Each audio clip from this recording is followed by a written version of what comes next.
কোনো চাপে সরকার প্রাথমিকে গানের শিক্ষক নিয়োগ বাতিল করেনি। সরকার বৃহৎ পরিসরে গানের শিক্ষকের পক্ষে, তবে সময় না থাকায় তা সম্ভব হচ্ছে না বলে জানিয়েছেন প্রাথমিক ও গণশিক্ষা উপদেষ্টা ডক্টর বিধান রঞ্জন রায় পোদ্দার। সম্প্রতি 10ম গ্রেডে বেতন সহ 3 দফা দাবির আন্দোলনে নিহত শিক্ষক ফাতেমা আক্তার সাউন্ড গ্রেনেডে নয়, বরং ডায়াবেটিসে মারা গিয়েছেন বলে দাবি করেন তিনি। আরও জানাচ্ছেন সাদাত হাবিবি সেতু। নায়াসিনামাইড ও স্যালিসাইলিক সমৃদ্ধ লিলি ফেস ওয়াশ যা ফেসের ডেড স্কিন সেল দূর করে দেয় দ্বিগুণ ফাস্টার ব্রাইটেনিং।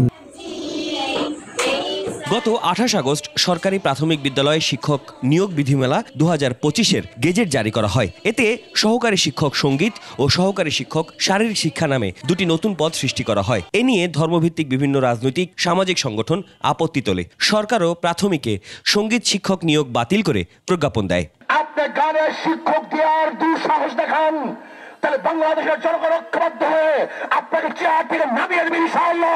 এদিকে প্রাথমিক বিদ্যালয়ে সঙ্গীত ও শারীরিক শিক্ষার সহকারী শিক্ষক নিয়োগের বিধিমালা সংশোধন করে জারি করা প্রজ্ঞাপনটি কেন বেআইনি, অবৈধ ও বাতিল ঘোষণা করা হবে না জানতে চেয়ে রুল জারি করা হয়েছে হাইকোর্ট থেকে। তবে সংবাদ সম্মেলনে উপদেষ্টা বলছেন, কোনো চাপের মুখে সিদ্ধান্ত বাতিল করা হয়নি। আমরা আরো বৃহৎ পরিসরে এটা চালু করতে চাই, এত ক্ষুদ্র পরিসরে না।